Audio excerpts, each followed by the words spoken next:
sull'allarme per il Vaticano rilanciato dai servizi segreti statunitensi e soprattutto israeliani. Ora dunque ci sarebbe il Vaticano nel mirino dei terroristi che si preparano attentato dopo Parigi. A lanciare l'allarme, scrive l'agenzia ANSA, sono i servizi segreti americani che hanno avvertito il Vaticano che la Santa Sede è il prossimo bersaglio negli obiettivi della lista dell'ISIS, dello Stato islamico. A riferirlo è stato il telegiornale, la TV di Stato israeliana, Canale 1, che non ha fornito altri dettagli. La notizia esclusiva e senza ulteriori specifiche che ha aperto il telegiornale è dell'esperto di questioni medio orientali di Canale 1, Oded Granot. Successivamente è stata ripresa in un tweet dalla direttrice del TG. Il Vaticano è un possibile obiettivo, hanno controbattuto fonti dell'intelligence italiana, ma al momento non ci sono segnali concreti che possano far pensare ad un attacco. Così l'intelligence italiana ha risposto, tra virgolette, alle fonti che provenivano dal Mossad e dalla CIA, cioè dai servizi segreti israeliano e statunitense, che avrebbero inviato nei giorni scorsi informative in cui si analizzano i possibili scenari, senza però indicare elementi concreti di rischio, scrive ancora l'agenzia ANSA in prima pagina. Un'altra notizia di prima pagina dell'agenzia ANSA invece riguarda il caso dei 2 fucilieri di Marina, Massimiliano Latorre e Salvatore Girone. La Corte Suprema indiana ha rinviato a mercoledì l'esame dell'istanza di proroga del rientro in India del fuciliere di Marina Massimiliano Latorre. Il presidente del tribunale indiano, della Suprema Corte indiana, ha spiegato che, avendo già espresso in passato osservazioni sull'istanza, è opportuno che dell'istanza si occupino i magistrati di un'altra sezione del tribunale. In attesa della decisione, i termini di scadenza del permesso sanitario concesso alla Torre per il suo rientro in India sono sospesi, dicono fonti legali all'uscita dell'udienza della Corte Suprema indiana. Sempre per la cronaca, ne leggeremo probabilmente anche domani su alcuni quotidiani, c'è davanti a Via Bellerio, dove vi trasmettiamo adesso, un presidio dei lavoratori, dei dipendenti della Lega Nord, che chiedono l'applicazione di contratti di solidarietà per tutti i dipendenti della Lega Nord. L'avvertenza è in itinere, ma avremo modo di parlarne presumibilmente, prevedibilmente, anche sulla scorta delle notizie che usciranno in giornata e domani. Intanto però io vorrei proporvi alcuni passaggi centrali con il discorso del console generale di Francia a Milano, Olivier Brochet, della riunione, del raduno, del presidio che c'è stato proprio ieri a Milano davanti al Consolato Generale di Francia, giusto appunto, con l'organizzazione anche dell'ufficio di Milana Quail, che vi ho detto prima, e la sua presidente Annie Rea, che sentirete parlare. Il discorso del Console Generale di Francia ve lo propongo integralmente, largamente in francese. Vi leggo il discorso prima, così che possiate poi seguirlo più facilmente per chi non ha dimestichezza con la lingua francese. Oggi è una giornata di lutto, ha detto il console generale di Francia a Milano, e come in ogni famiglia proviamo il bisogno di ritrovarci insieme per affrontare il dramma che ha appena colpito il nostro paese. Ringrazio Annie Rea e Milana Quail di avere iniziato questa riunione che ci permette di comunicare con milioni di connazionali scesi in piazza per tutta la Francia in una grande marcia repubblicana. Vorrei ringraziare anche i nostri amici italiani che da mercoledì ci hanno manifestato con grande commozione tutta la loro solidarietà e la loro amicizia.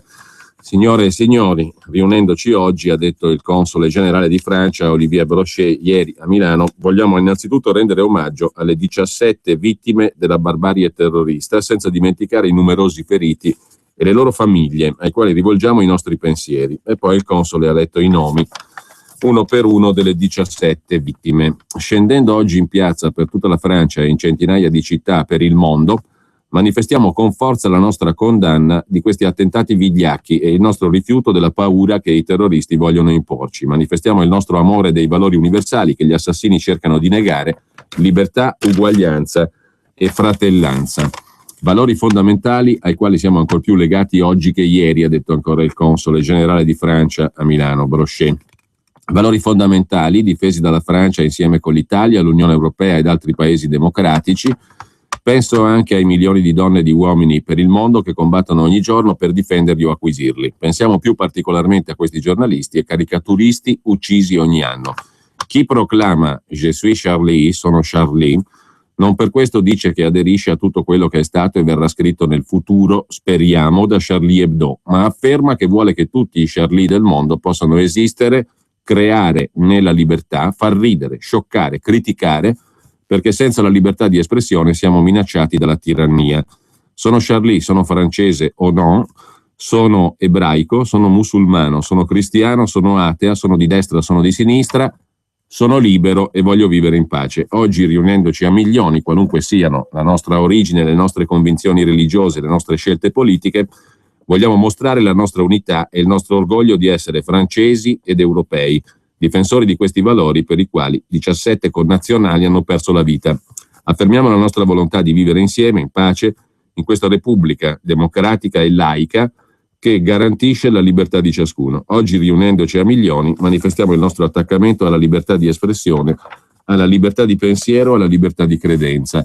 Manifestiamo il nostro rifiuto del razzismo e dell'antisemitismo. Un istante dopo poi è stata intonata, come sentirete, l'inno nazionale, la cosiddetta Marseillaise, la Marsigliese, un inno cantato, ha detto il console generale di Francia, Brochet, un inno cantato da tutti coloro che hanno combattuto per la libertà dalla rivoluzione francese in poi, in Francia e altrove. Dopo un minuto di silenzio è partito il canto collettivo dell'inno. È stata, al di là poi delle questioni di fondo che rimangono aperte e delle opinioni naturalmente che sui fatti di Francia ciascuno di noi cerca di elaborare e può condividere o meno. In ogni caso, dico, al di là delle opinioni, è stata una manifestazione ieri molto sentita, molto composta, molto sobria e assai diversa, diciamo, da quella ovviamente che c'è stata a Parigi.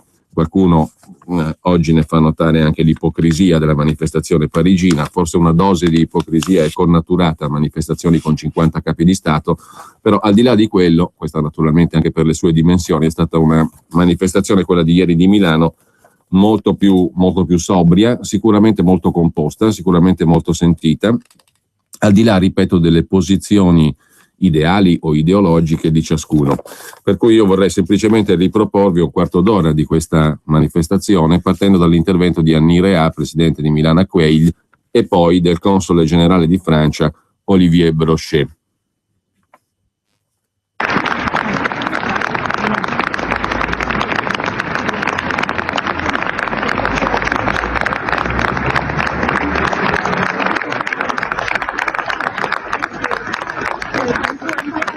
Questo applauso era partito quando dalla folla si è elevato un grido: Je suis Charlie, nous sommes Charlie Hebdo, cioè siamo Charlie Hebdo.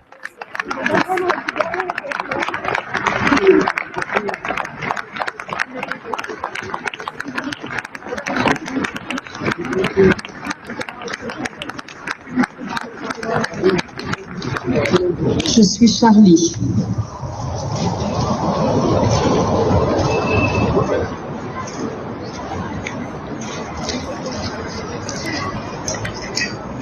Bonjour. Des rassemblements fleurissent dans le monde entier, depuis 4 jours déjà. Ils portent en symbole un crayon de couleur ou une affichette « Je suis Charlie », devenue l'autre façon de dire « liberté ». En ce moment même, dans plusieurs villes de France, s'élancent des milliers de personnes dans des marches de solidarité. Les Français de Milan, tous ici présents, ont éprouvé le besoin, la nécessité de se regrouper pour rendre hommage aux 17 victimes tombées dans les journées de violence contre Charlie Hebdo.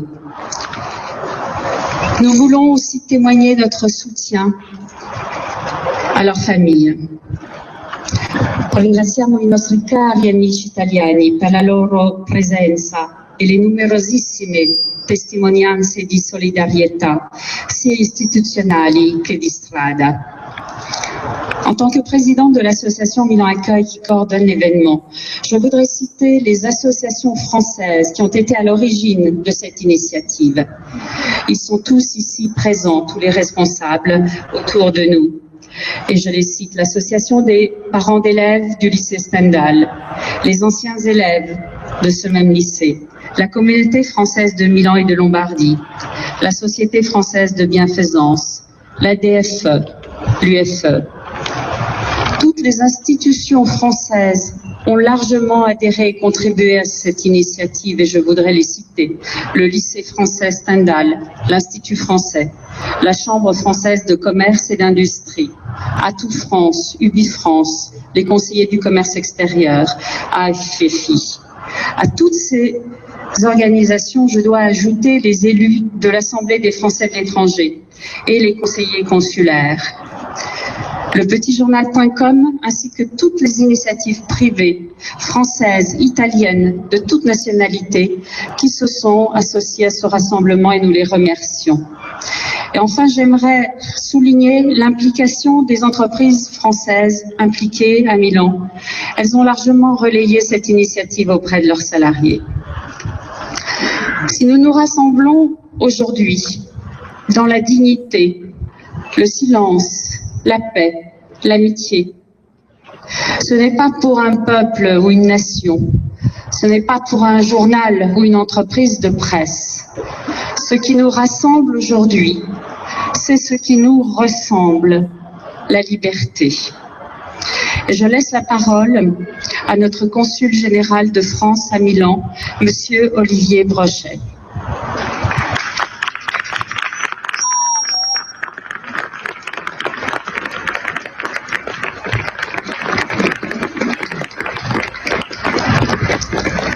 Mes chers compatriotes, cari amici italiani, nous sommes en deuil aujourd'hui et comme toutes les familles, nous avons besoin de nous retrouver pour, ensemble, faire face au drame qui vient de frapper notre pays. Merci, chère Annie, merci à Milan Accueil, merci à toutes les associations de Français de Milan d'avoir pris l'initiative de ce rassemblement qui nous permet d'être en communion avec les millions de nos compatriotes descendus aujourd'hui, hier et aujourd'hui, dans les rues de France pour des marches républicaines. Vorrei anche ringraziare tutti i nostri amici italiani che da mercoledì scorso ci hanno manifestato con grande commozione tutta la loro solidarietà e la loro amicizia. Grazie per questa importante testimonianza di solidarietà e di sostegno al nostro Paese e ai valori della democrazia. In questa prova siamo uniti come fratelli europei. Mesdames et messieurs, en nous réunissant aujourd'hui, nous voulons tout d'abord rendre hommage aux 17 victimes de la barbarie des terroristes, sans oublier les très nombreux blessés et les familles des victimes vers lesquelles vont nos pensées. Je voudrais donc lire les noms de ces 17 victimes. Le dessinateur Stéphane Charbonnier, dit Charb. Le dessinateur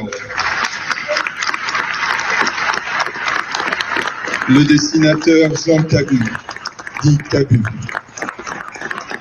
Le dessinateur Georges Wolinski, dit Wolinski. Le dessinateur Bernard Vernac, dit Tignous. Le dessinateur Philippe Honoré, dit Honoré.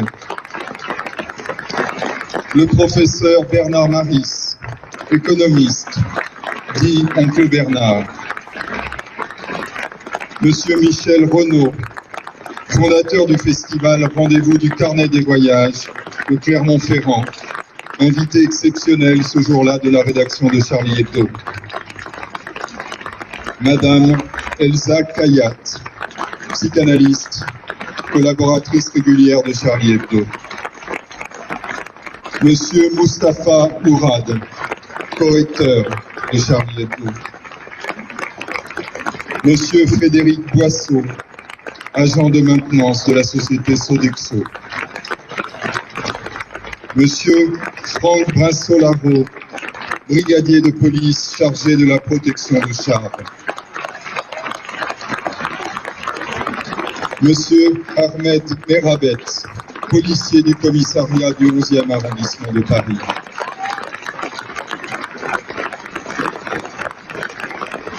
Madame Clarissa Jean-Philippe, jeune policière municipale de Montrouge, qui venait juste de rejoindre la métropole depuis sa Martinique natale. Et les 4 otages d'un supermarché cachère de la porte de Vincennes, victimes d'un acte odieux et antisémite. Monsieur Yoav Attab, Monsieur Philippe Braham, Monsieur Johan Cohen, Monsieur François-Michel Saada.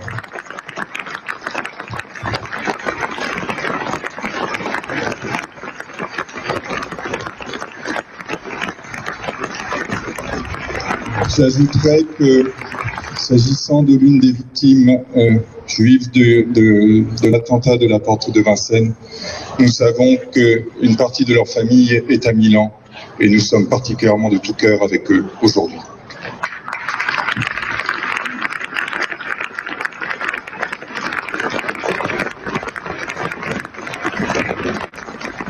Mesdames et messieurs, en descendant aujourd'hui dans les rues, partout en France et dans des centaines de villes du monde entier, nous manifestons avec force notre condamnation de ces lâches attentats.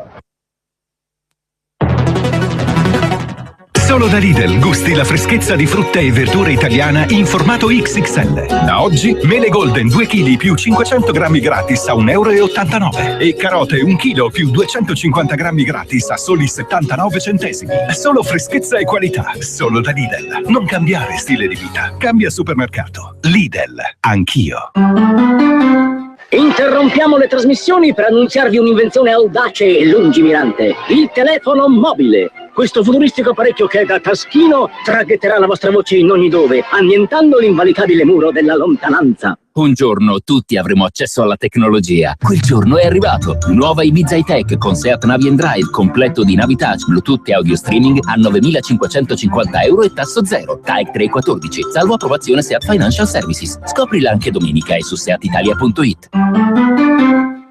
Ci sono tante formule per acquistare un'auto, ma c'è un solo progetto valore Volkswagen. L'unica formula personalizzabile con 3 taglie di rata, small, medium o large. Così scegli se includere estensione della garanzia, manutenzione ordinaria o anche copertura assicurativa. Un esempio? Volkswagen Up con rata small da €109 al mese e dopo 3 anni puoi sostituirla, restituirla o rifinanziarla. E solo a gennaio TAN 0 e TAEC 287. Anticipo €1.800. Info su Volkswagen.it.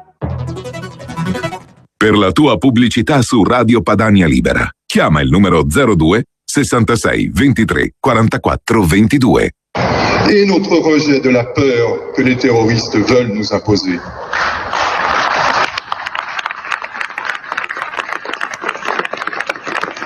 Nous manifestons notre attachement aux valeurs universelles que les assassins veulent nier. La liberté, l'égalité, la fraternité.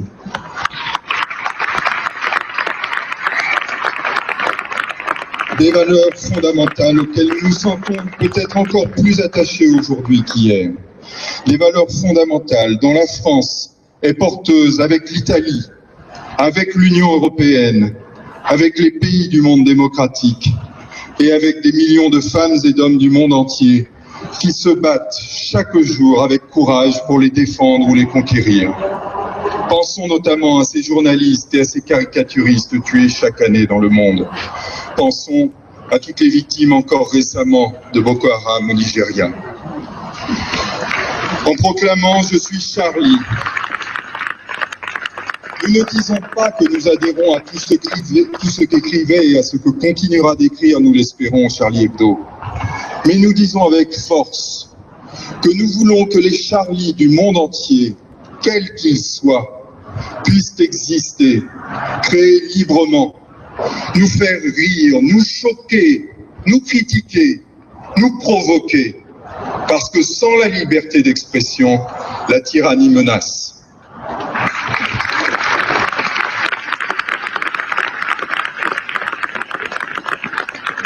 Je suis Charlie, je suis français ou je ne le suis pas, je suis juif, je suis musulman, je suis chrétien, je suis athée, je suis de droite, je suis de gauche, je suis libre et je veux vivre en paix.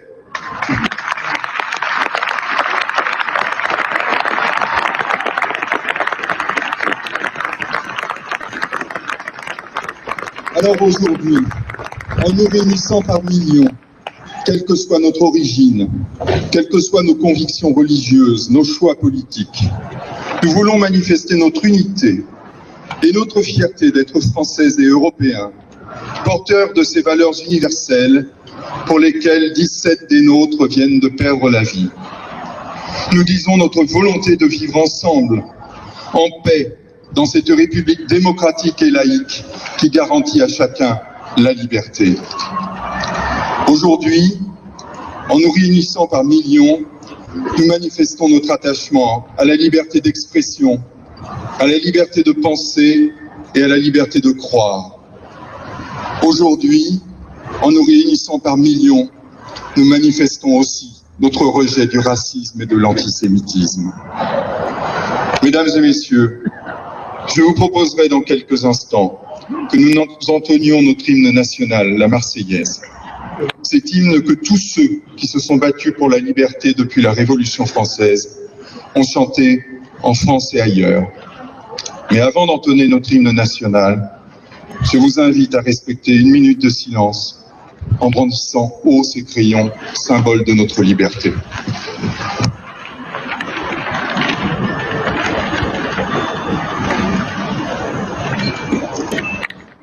Un minuto di silenzio brandendo le vostre matite, dice il console, simboli della nostra libertà.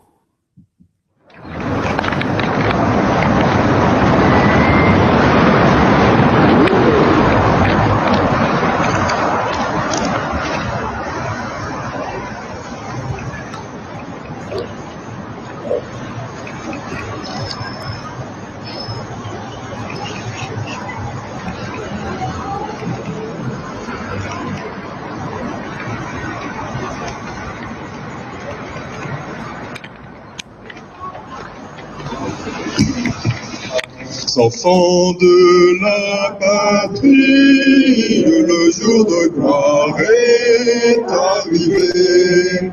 Contre nous de la tyrannie, l'étendard sanglant élevé, l'étendard sanglant élevé. Entendez-vous dans nos campagnes rugir ces féroces soldats? Ils viennent jusque dans nos bras, égorger nos fils et nos compagnes. Aux armes citoyens, formez vos bataillons. Marchons, marchons, d'un sang impur, abreuve nos sillons. Aux armes citoyens, formez vos bataillons. Marchons, marchons, d'un sang impur, abreuve nos sillons.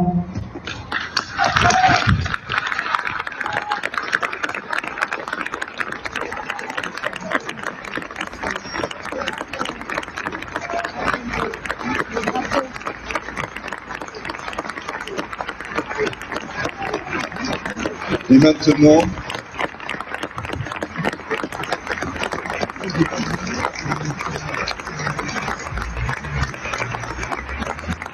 parce que nous voulons montrer que nous serons les plus forts, que la liberté vaincra et que notre pays, bien sûr, va surmonter cette nouvelle épreuve, nous allons défaire les rubans noirs qui, depuis 3 jours, étaient sur nos drapeaux en berne, en signe de deuil, parce que c'est la vie et la liberté qui nous attendent maintenant.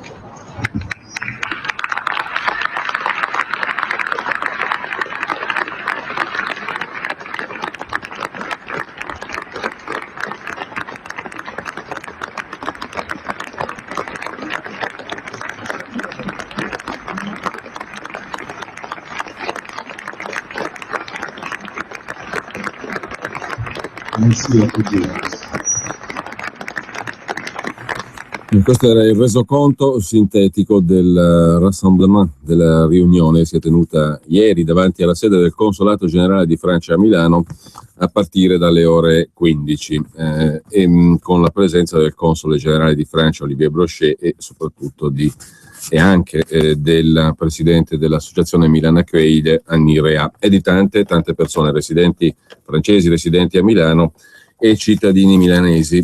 Adesso però io vorrei farvi ascoltare altre parole pronunciate in questo caso da un capo di Stato, il presidente egiziano Al-Sisi, presso una sede molto importante, la sede dell'Università Al-Azhar del Cairo, che potremmo definire con qualche approssimazione e imprecisione un po' come il Vaticano del mondo islamico sunnita.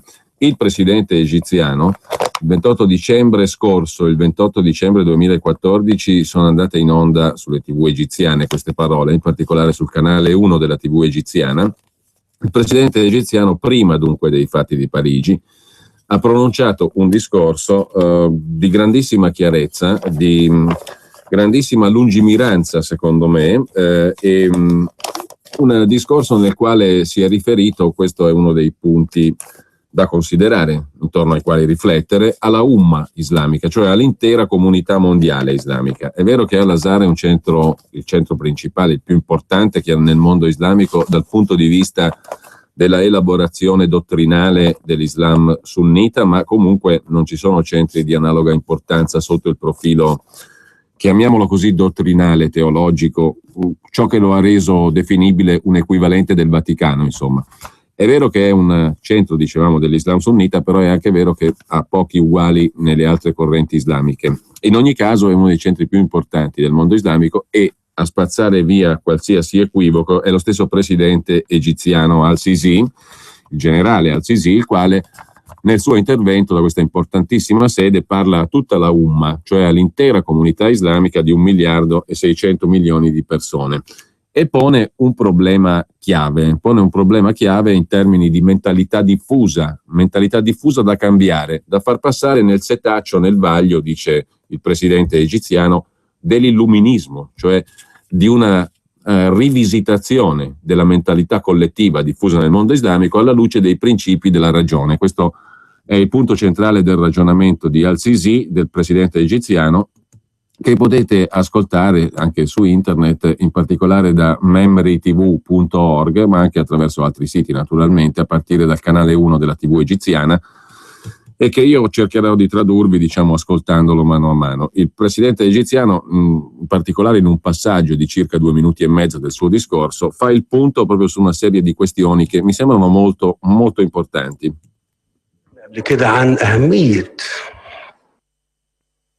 Abbiamo parlato prima dell'importanza del discorso religioso, dice intanto Al-Sisi.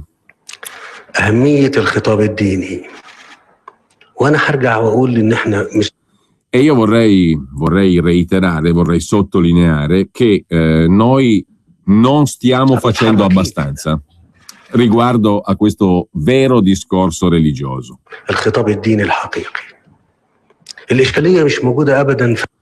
Il problema non è tanto con la nostra fede, dice Al-Sisi.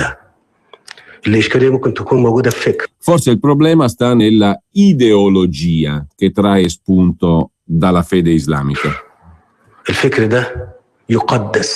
E questa ideologia è santificata presso di noi, presso la nostra comunità. E quale comunità sia, poi il presidente egiziano lo chiarisce molto bene, non è la comunità solo delle persone che ha di fronte a lui o dell'Egitto, è l'intera umma islamica.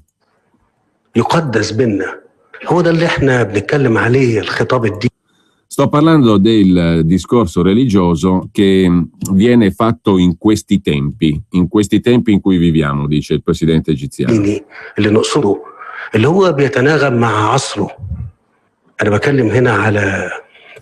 E mi rivolgo al fine che questo discorso religioso sia al passo coi tempi, mi rivolgo appunto ai chierici e ai dotti dell'Islam che sono lì davanti a lui, all'Università Al-Azhar al Cairo.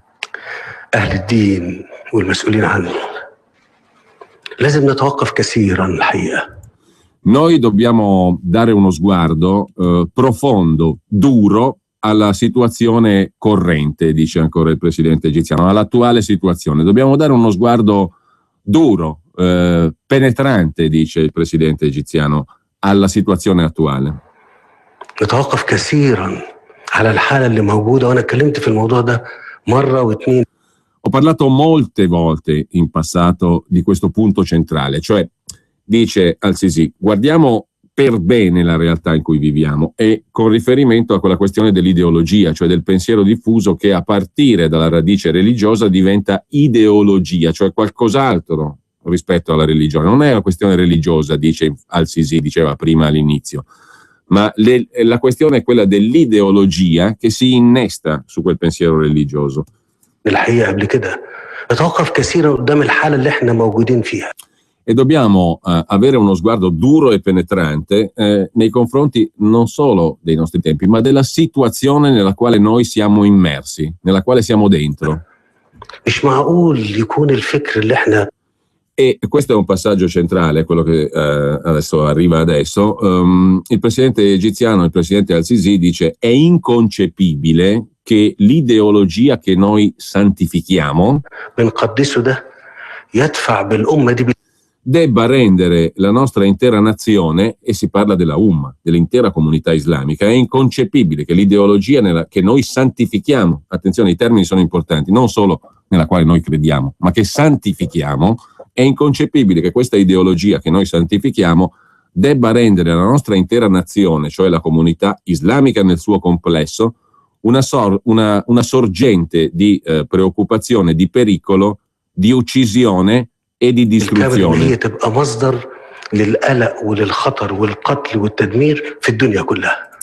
Una fonte di pericolo, di distruzione e di uccisione per tutto il mondo. È inconcepibile che questa ideologia alla quale mi riferisco, non come religione, sottolinea ancora al-Sisi, ma come ideologia, il corpo di idee, di scritti, di testi che noi abbiamo santificato nel corso dei secoli,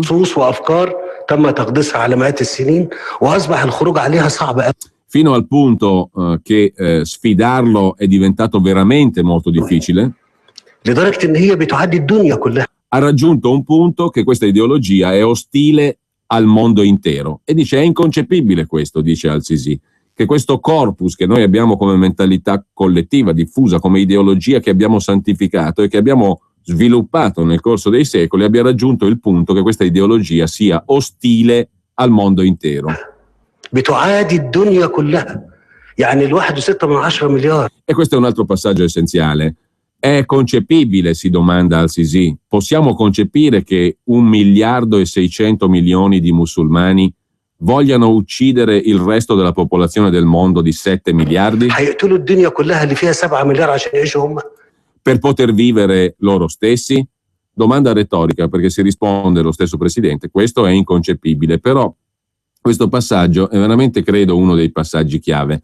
È concepibile, ripeto, è concepibile, dice al-Sisi, che 1,6 miliardi musulmani nel mondo vogliano uccidere il resto della popolazione di 7 miliardi per vivere loro? È inconcepibile.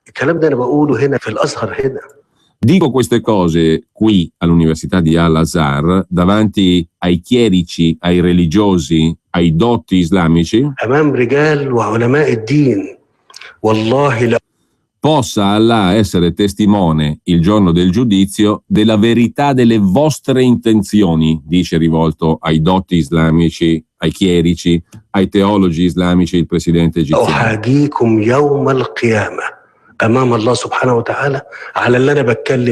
Possa essere Allah testimone della correttezza, della verità delle vostre intenzioni riguardo a quello che io vi sto dicendo adesso, dice il presidente egiziano. Io ve l'ho fatto sentire anche non perché sappia che qualcuno lo saprà senz'altro, l'arabo per carità, però perché il tono di voce, se voi vedete il video, è quello di un uomo estremamente lucido ma anche molto preoccupato del problema che sta enucleando davanti ai religiosi islamici. Voi non potete vedere le cose chiaramente quando siete chiusi dentro questa ideologia, cioè finché rimanete in questa ideologia voi non potete vedere le cose in maniera chiara. حاسس بيه مش ممكن وانت جواه تكون حاسس بيه لازم تخرج Voi dovete emergere da questo e guardare fuori, guardare verso il mondo منه وتتفرج عليه وتقراه بفكر per raggiungere un'ideologia più vicina alla vera illuminazione, cioè adesso io ve lo traduco in maniera un po' approssimata naturalmente, voi dovete uscire da questa ideologia, dice Al-Sisi, per essere più vicini a una ideologia veramente illuminata, cioè, e questo è il passaggio, al vaglio della ragione dovete mettere questa ideologia che è stata elaborata peraltro nel corso dei secoli. Uscite da lì, perché sennò non vedete il mondo, la realtà, dice, e avvicinatevi a un'ideologia più veramente e autenticamente illuminata. مستنير حقيقي ده انت محتاجين تتوقفوا بشده Voi dovete opporvi e risolvere questo problema. وانا بكلم بقول E lasciatemi dire, noi abbiamo bisogno, dice il presidente egiziano, di rivoluzionare la nostra religione. Qui non parla più di nuovo di ideologia, ma della base, della sorgente da cui nasce quell'ideologia che è pericolo, morte, distruzione per il resto del mondo. È terribile se ci pensate, adesso io non voglio drammatizzare, ma ve lo pongo come un punto su cui riflettere. È un auspicio che fa il presidente egiziano con un linguaggio, a me pare, molto vero, perché se voi vedete questo video, oltre che sentirlo, e il tono della voce credo vi possa dire qualcosa, ma se lo vedete, questo si capisce che il presidente egiziano sta ponendo questo problema perché lo sente, perché è un problema che capisce che è cruciale, enorme, grosso, un problema che pone ai dotti islamici della principale università del mondo islamico, Al-Azhar al Cairo. Sta ponendo un problema che sente autenticamente con grande preoccupazione il presidente egiziano. E il suo riferimento alla Umma è importante, perché dice questa è la mentalità, cioè l'ideologia diffusa, che ha tratto origine anche nel corso dell'elaborazione dei secoli dai principi religiosi. Tornando indietro alla radice, alla sorgente, a un certo punto, questo punto del discorso che stiamo ascoltando, il presidente egiziano dice: lasciatemelo dire un'altra volta, noi abbiamo bisogno di rivoluzionare la nostra religione. تاني احنا محتاجين ثورة دينية. فضيلة الإمام Onorevole Imam, grande sceicco di Al-Azhar, انتم مسؤولين أمام الله. lei porta una responsabilità davanti ad Allah, dice il presidente egiziano, e io vi faccio riascoltare il tono della voce, non perché voglia enfatizzare, ma voglio semplicemente dare l'importanza che secondo me questo discorso ha. È un discorso di grande lucidità, a mio parere, e che pone una sfida chiave, questo sì, alla Umma intera, perché questo è l'uditorio al quale si rivolge attraverso l'università di Al-Azhar il presidente egiziano. Non sta parlando solo ai dotti dell'università Al-Azhar o all'Egitto, sta parlando alla Umma, lo dice lui, all'intera comunità di 1.600.000.000 di musulmani. انتم مسؤولين أمام الله.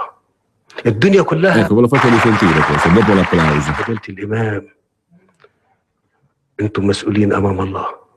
الدنيا كلها Il mondo nella sua interezza sta aspettando le vostre parole, le sue parole, dice rivolto alla principale autorità, l'imam, il grande sceicco dell'università Al-Azhar. Il mondo sta aspettando queste parole. منتظرة منكم.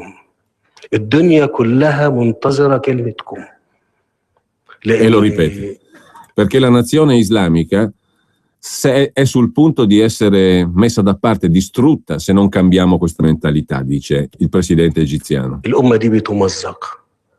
الأمة دي بتدمر. الأمة دي بتضيع. E sta andando da sola verso la sua perdizione, dice.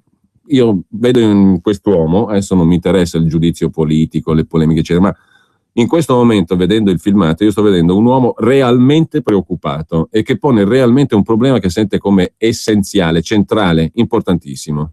وضيعها بإيدينا. Noi, dice a questo punto il presidente egiziano, noi stessi stiamo andando verso la perdizione ed è responsabilità nostra.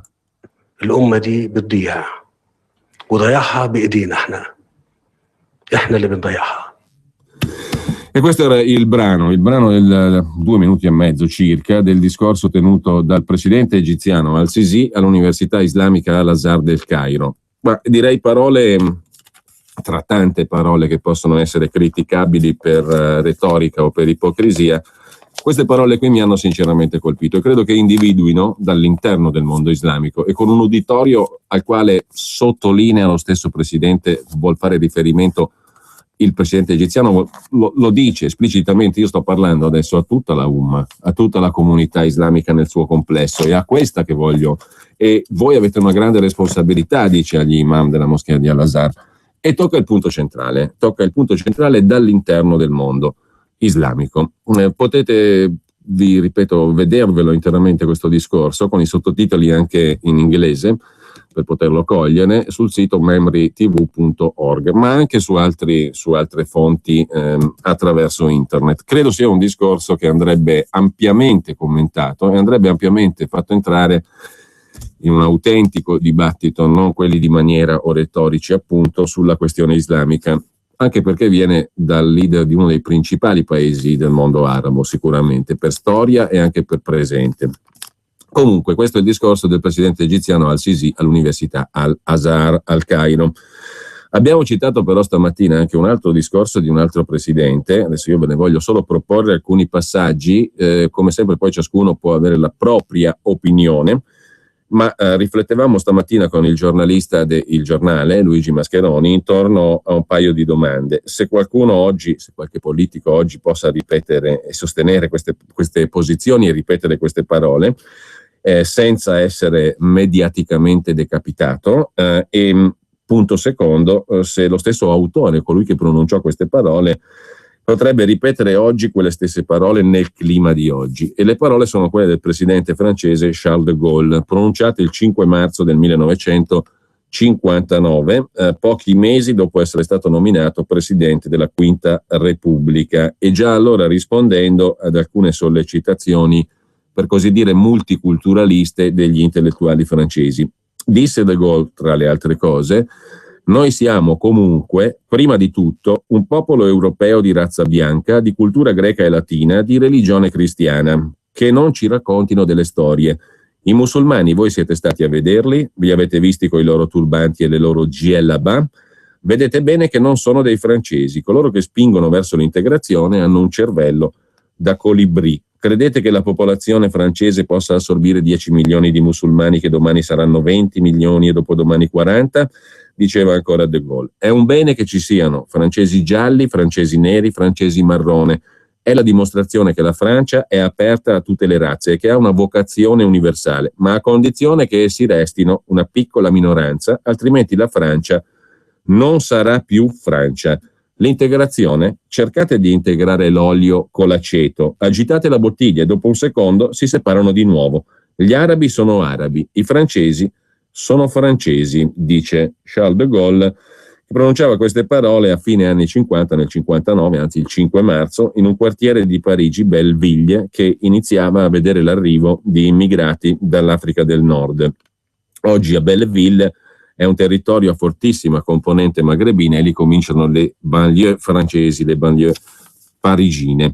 Se noi facessimo l'integrazione, diceva ancora de Gaulle, se tutti gli arabi e i berberi di Algeria fossero considerati come dei francesi, come impediremmo loro di venire a installarsi nelle metropoli, dato che il livello di vita è molto più elevato? E il mio comune, diceva il presidente francese, non si chiamerebbe più Colombey-les-Deux-Églises, ma Colombey-les-Deux Mosquées, cioè non più nel nome del paese c'era le due chiese, non si chiamerebbe più così, si chiamerebbe le due moschee.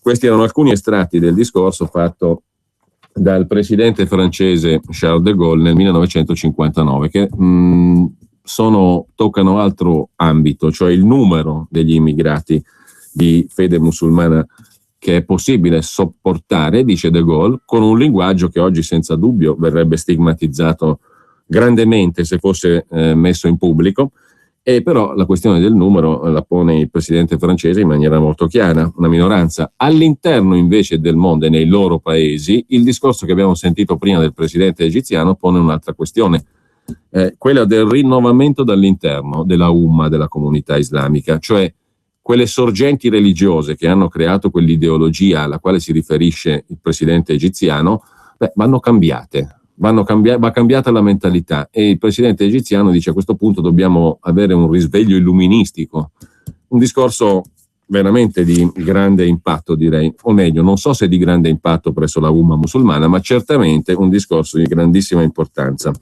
A proposito di Francia, però, abbiamo citato di straforo stamattina, dopo la pubblicità diamo un'occhiata più approfondita, l'articolo che è apparso ieri su Il Giornale, a firma di Alessandro Gnocchi, su un pensatore francese, uno scrittore politicamente impegnato, Renaud Camus, nato nel 1946 a Chamalières, in Francia appunto, nel 2002, piuttosto recentemente, ha creato il Parti de l'Innocence, il partito dell'innocenza, ha studiato a Parigi, in Inghilterra negli anni 60, laureato in legge e filosofia, vive a Plieux nel dipartimento del Gers, autore di romanzi, saggi, cronache, scritti autobiografici. Dall'87 pubblica ogni anno un volume del suo diario. Renaud Camus, intellettuale fuori dagli schemi destra-sinistra, ha denunciato in Francia da ultimo l'inganno del multiculturalismo ed è stato attaccato da tutti, da destra e da sinistra. A scuola di business. Oggi musica. Come accordare tecnologia, efficienza e convenienza con un'occasione imperdibile. Fino al 31 marzo con i furgoni Transporter e Caddy il pacchetto Tech & Sound è in omaggio. E da oggi gli strumenti giusti per il tuo lavoro sono ancora più accessibili. Per te finanziamento a TAN 0 e TAEG 2,39 e polizza furto e incendio per un anno gratuita. Questa sì che è musica. Volkswagen Veicoli Commerciali. La prima regola per lavorare bene. Non riesco a immaginare la mia vita senza di lei. È il mio primo pensiero quando mi sveglio e l'ultimo quando vado a dormire. Ci ho messo anni per trovarla, ma è stato amore a prima vista. L'ho sistemata e ora fa che è una meraviglia. Uso regolarmente esso Supreme Diesel perché contribuisce a migliorare l'efficienza dei motori diesel e ridurne le emissioni. Lo consiglio a tutti quelli che entrano nella mia officina. Vero, Rita? Nuovo esso Supreme Diesel. Te lo consiglia Aldo. Provalo subito. Limitazioni e condizioni su carburanti.esso.it. Ecco l'ultimo modello. Bello, eh? E le app, come le scarico? Qui c'è Spotify. E Glimpse? Ce l'ha Glimpse? Certo, anche l'attivazione vocale. Ah, finalmente! È proprio quello che volevo. La vuole coi cerchi in lega o senza? Usa la tua Fiesta come uno smartphone e sei sempre connesso alle tue app. Con Sync with Uplink puoi usare le tue app mentre guidi. Ford Fiesta 5 poste al prezzo della 3 porte a 9.950 euro. E in più anticipo 0, TAN 3,95, TAG 5,99. A gennaio sempre aperti, anche la domenica. Per la tua pubblicità su Radio Padania Libera, chiama il numero 02 66 23 44 22. Missione possibile, il trasloco della tranquillità. Se devi traslocare, la missione è possibile. Grillo Antonino Traslochi. Scopri tutti i nostri servizi su www.grilloantonino.it. Nella casa del futuro l'energia è pulita e la tecnologia diventa amica dell'ambiente. Laghi Alpini SRL propone a Busto Garolfo villini singoli e bifamiliari in classe A+, con costi energetici quasi azzerati. Una sintesi perfetta tra estetica, comfort ed efficienza per regalare agli acquirenti il sogno di un'abitazione veramente ecocompatibile. Per informazioni 0331 070 766 laghialpinisrl.it.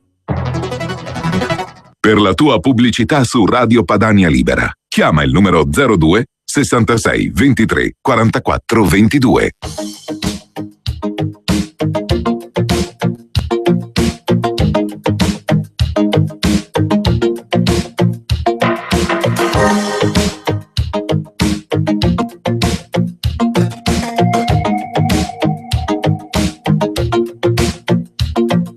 Un nuovo modo per sostenere la tua radio. Visita www.radiopadania.net. Nella pagina principale troverai un pulsante Donazione. Ti basta un clic e potrai versare il tuo contributo volontario direttamente online. Potrai donare con ogni tipo di carta di credito, anche prepagata. Ti aspettiamo online su www.radiopadania.net. Sostieni la tua radio con il tuo contributo volontario. Radio Padania Libera, diamo voce alla nostra gente. Bene, faccio un piccolo passo indietro perché vi consiglio veramente di cercare su internet, su YouTube o anche semplicemente attraverso una ricerca con Google, digitate Al-Sisi, Al-Azhar, di cercare il video del quale io ho cercato di darvi una traduzione audio, ovviamente, del discorso del presidente egiziano presso l'Università Islamica Al-Azhar del Cairo. Perché è il modo, il tono, lo stile, il tono della voce con cui il presidente dice le cose e la serietà dello sguardo e la preoccupazione enorme che trapela anche dal suo modo di porre queste questioni davanti ai dotti islamici, sono anche quello, diciamo, dà in chi lo guarda l'idea di quanto grave sia la questione da lui posta e quanto la reputi il presidente egiziano importantissima, capitale, e quanti siano i rischi e i pericoli sottesi alla situazione attuale, perché lui distingue molto bene fra quello che è l'oggi e quello che dovremmo fare per il domani. L'oggi è questo, e stiamo andando verso una rovina. Attenzione, dice, voi avete una responsabilità enorme davanti ad Allah, dice ai dotti islamici dell'Università Al-Azhar, perché altrimenti si va verso la rovina. E poi fa questa affermazione terrificante: ma è pensabile, dice, che in base a questa ideologia 1.600.000.000 di persone possano pensare, sulla base di questa ideologia nutrita dai precetti religiosi, di vivere eliminando gli altri 7 miliardi? E quando lo dice, non sta dicendo un pazzo, lo sta dicendo il presidente egiziano, che ha questa sensazione, questa convinzione, anzi, che su questo terreno della mentalità diffusa, perché il suo orizzonte di riferimento è la Umma, l'intera comunità islamica, su questo terreno della mentalità diffusa si gioca la partita fondamentale. Guardatevelo, vedetevelo, poi fate le vostre considerazioni, proprio sentendo anche il tono della voce e guardando il volto di quest'uomo mentre parla e si rivolge ai dotti islamici. Per quanto riguarda invece la figura di Renaud Camus, se ne occupava ieri su Il Giornale Alessandro Gnocchi, un intellettuale, uno scrittore politicamente impegnato in Francia, che ha fondato anche un partito nel 2002, il Parti de l'Innocence, vicino poi a Marine Le Pen, che però è stato attaccato sia da destra che da sinistra per le sue posizioni, per la sua denuncia dell'inganno del multiculturalismo.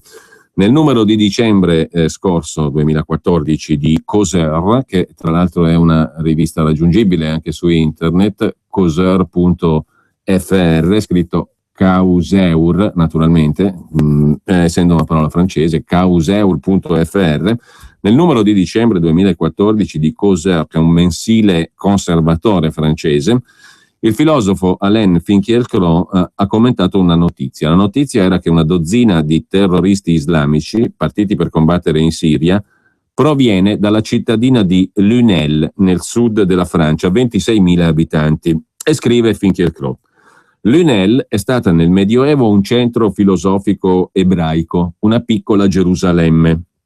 Oggi resta quasi nulla di quella comunità ebraica fiorente. Uno dei muri dell'Hôtel Particulier è stato riconosciuto come quello dell'antica sinagoga. Il comune ha apposto una targa. In compenso, nel 2010 a Lunel è sorta una moschea. Nella città di Lunel, oltre 20 anni fa, Renaud Camus ha provato l'impressione alienante del cambiamento radicale di un'intera società. In una conferenza pronunciata a Lunel il 26 novembre del 2010, Camus ha esposto la sua teoria, la teoria della grande sostituzione. Di che si tratta? Renaud Camus è un autore francese impegnato in politica, cofondatore del Parti de l'Innocence, Partito dell'Innocenza, una formazione elettoralmente vicina al Front National da quando Marine Le Pen ha preso il posto del padre. Camus, nonostante l'etichetta di ultradestra, in realtà sfugge alla classificazione entro schemi canonici. Il suo partito ha un programma più che altro culturale, fondato sulla riscoperta dell'identità francese attraverso la riforma, che è poi un ritorno alla tradizione, a partire dalla scuola. Innumerevoli ma vani, scrive ieri Alessandro Gnocchi su Il Giornale, cercando di dare conto della figura di Renaud Camus. Sono stati innumerevoli ma vani i tentativi di liquidarlo come sciovinista, razzista, fascista. Negli ultimi giorni, quotidiani e siti di informazione di sinistra hanno accusato Camus, e insieme con lui altri scrittori non allineati, di avere istigato all'odio contro gli immigrati e addirittura di aver creato il clima di tensione nel quale poi è maturato il massacro di Parigi, come a dire, i responsabili morali sono gli adepti del politicamente scorretto.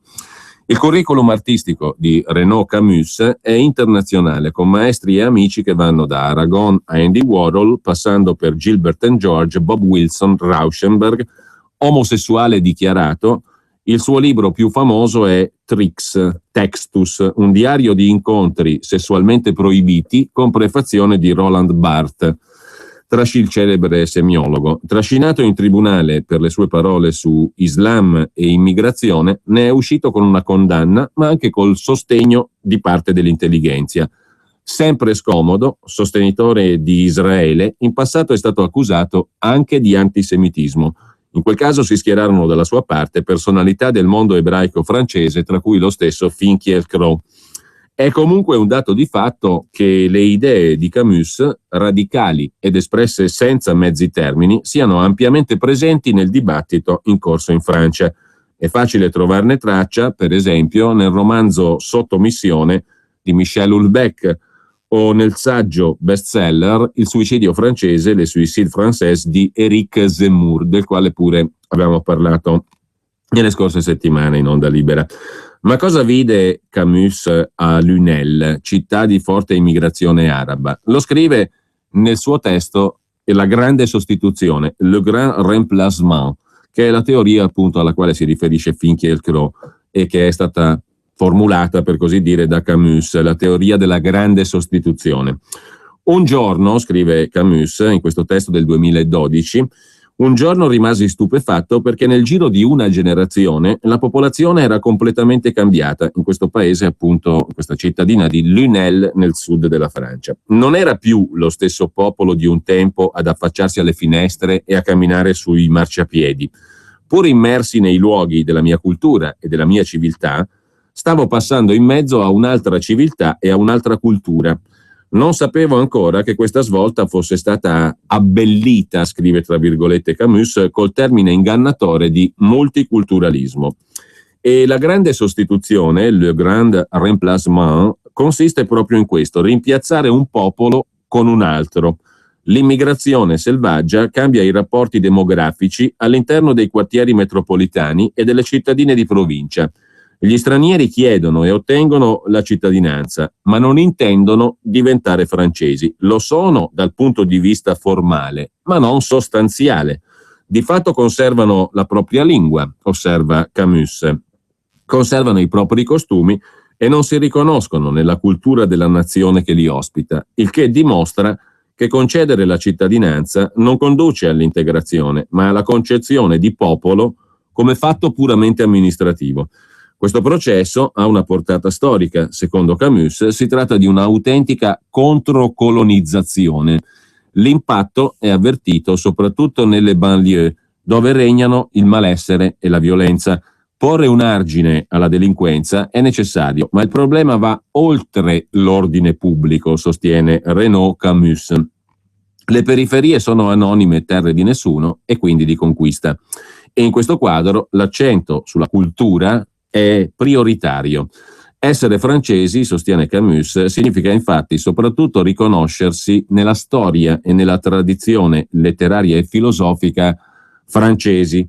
Ciò che rende possibile la grande sostituzione di un popolo con un altro, ciò che rende possibile questo grand remplacement, è quindi il crollo dell'istruzione o, nella definizione di Camus, la deculturazione. La pedagogia ha distrutto l'università e la scuola, imponendo l'idea che sia più importante come si insegna rispetto a cosa si insegna.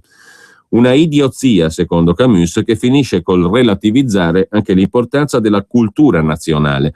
Il dominio del politicamente corretto conclude l'opera di rimbecillimento generale, screditando come razzisti tutti coloro che rifiutano il multiculturalismo, chiedono di regolare il flusso migratorio, stabiliscono un legame tra numero dei clandestini e dilagare del crimine, rivendicano le proprie radici e criticano alcuni aspetti del mondo islamico.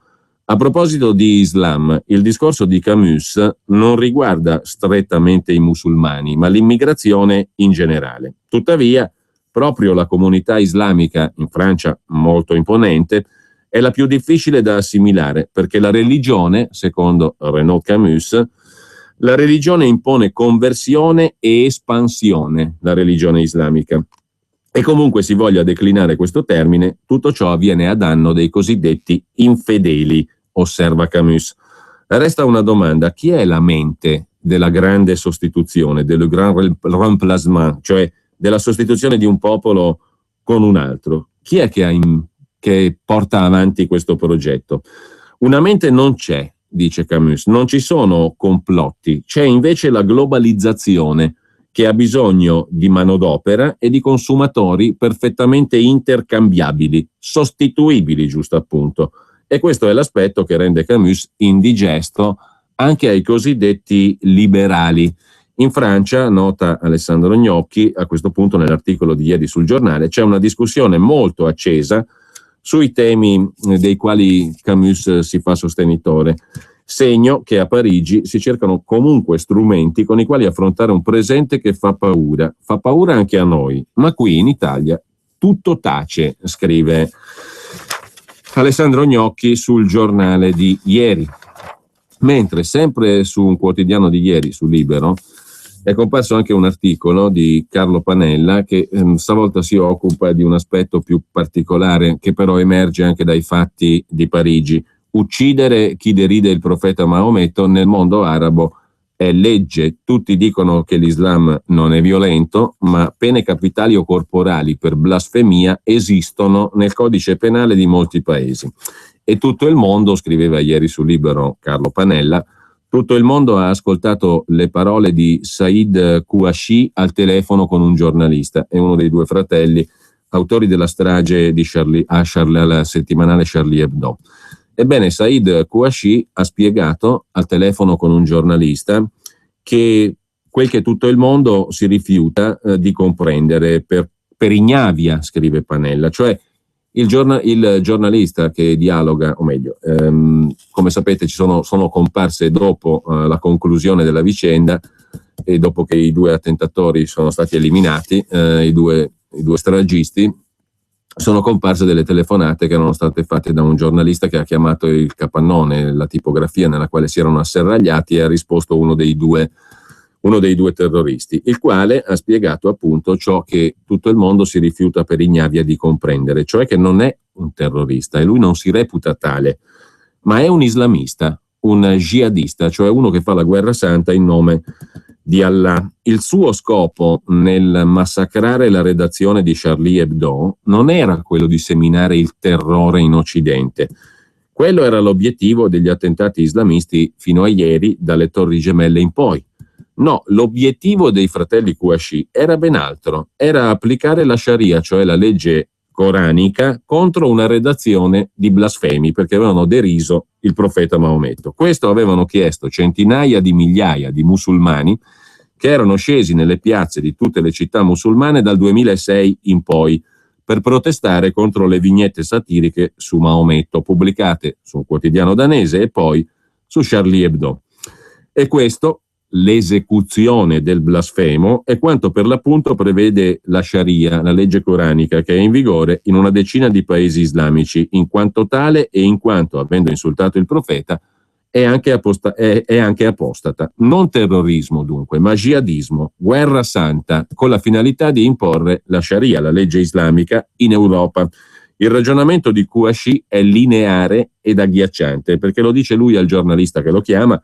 Noi non siamo assassini, dice Said Kouachi, uno dei due fratelli. Noi difendiamo il profeta, non uccidiamo le donne, non uccidiamo nessuno, difendiamo il profeta. Se qualcuno offende il profeta, non c'è problema, lo possiamo uccidere, ma non uccidiamo le donne, non siamo come voi. Voi siete quelli che uccidete i bambini musulmani in Iraq, in Siria e in Afghanistan. Noi no, abbiamo un codice d'onore nell'Islam. Dunque, osserva Panella, dopo aver riportato la frase di Said Kouachi, di uno degli attentatori, detta a un giornalista al telefono, questo è uno degli Islam possibili e praticati da questa enorme minoranza, ovvero che se offendi il profeta non sei più un essere umano, sei una cosa impura, haram, e devi essere eliminato. Questo codice d'onore dell'Islam non è la farneticazione di un esagitato, perché è in vigore come codice penale in tanti paesi musulmani. Con orribile coincidenza, mentre Kouachi parlava, sulla piazza della moschea Jafali di Jeddah, in Arabia Saudita, il giovane Raif Bedawi ha ricevuto la sua prima dose di 50 frustate sulle 1000 a cui è condannato, oltre a 10 anni di carcere, per aver scritto parole giudicate irriverenti contro il profeta Maometto sul suo blog. Ed è quantomeno indecente, scriveva ieri su Libero Carlo Panella, che tutto il mondo sia perfettamente al corrente del contesto islamico che ha motivato i fratelli Kouachi, ma lo ignori, definendoli banalmente dei terroristi, mistificando quell'obiettivo della Sharia che lui stesso, lo stesso Kouachi, rivendica con parole inequivocabili. Tutto il mondo sa che Asia Bibi giace in una cella malsana a Nankana, in Pakistan, perché alcune donne l'hanno accusata di aver offeso il profeta durante una lite al pozzo dell'acqua del villaggio. Tutto il mondo sa che Asia Bibi è condannata a morte per blasfemia e tutto il mondo sa che Khomeini nel 1988 condannò a morte lo scrittore Salman Rushdie per blasfemia, che il suo traduttore giapponese fu ucciso e che quello italiano della Mondadori fu gravemente ferito. Tutto il mondo sa che i redattori di Charlie Hebdo erano parimenti accusati di blasfemia e che è stata chiesta la loro morte da centinaia di migliaia di musulmani nelle piazze e in applicazione della Sharia, la legge coranica. Ma non c'è un commentatore, scrive Carlo Panella, uno che sia uno, che nell'immensa sfera del politicamente corretto non ce n'è uno che colleghi, come è evidente e palese, queste condanne a morte pronunciate sulla base della legge coranica della Sharia tra di loro, che veda il filo che collega tutte queste condanne a morte. Non terrorismo, ma imposizione jihadista della Sharia, della legge coranica in terra d'Europa. Questo era lo scopo rivendicato dai fratelli Kouachi. Dunque, la strage di Charlie Hebdo, così come quella dei 4 ebrei di Hyper Kosher, il supermercato ebraico, presi in ostaggio e uccisi solo perché ebrei, segna una svolta negli attentati jihadisti, punta alla ricerca del consenso di massa nella grande platea musulmana. Il dramma è che ottiene parzialmente questo risultato, tanto quanto, va riconosciuto, le istituzioni musulmane hanno condannato questo eccidio, altrettanto quantomeno tra le centinaia di migliaia di manifestanti che chiedevano la testa dei blasfemi redattori di Charlie Hebdo. Quel macello è piaciuto, è stato condiviso, e non solo nella sfera jihadista dei blog su internet. Dunque, conclude Panella, al dramma si aggiunge un problema. L'Occidente non solo non sa difendersi dagli jihadisti, non solo non vuole rendersi conto che hanno dichiarato la loro guerra di civiltà unilaterale, ma sbaglia addirittura nell'interpretare i loro fatti, le loro azioni, i loro comportamenti. Non vuol capire che gli orrendi trailer, gli lanci pubblicitari con le decapitazioni degli ostaggi puntano a ottenere, e li ottengono, nuovi proseliti. Non vuol capire l'Occidente che dentro l'Islam si è radicato e sta crescendo esponenzialmente un nuovo scisma che giustamente il progressista Umberto Eco ha definito nuovo nazismo, scrive Carlo Panella ieri su Libero. Mentre il Foglio oggi ripubblica un articolo di Oriana Fallaci pubblicato sul Corriere della Sera del 16 luglio del 2005, dopo gli attentati alla metropolitana di Londra di quel 7 luglio 2005.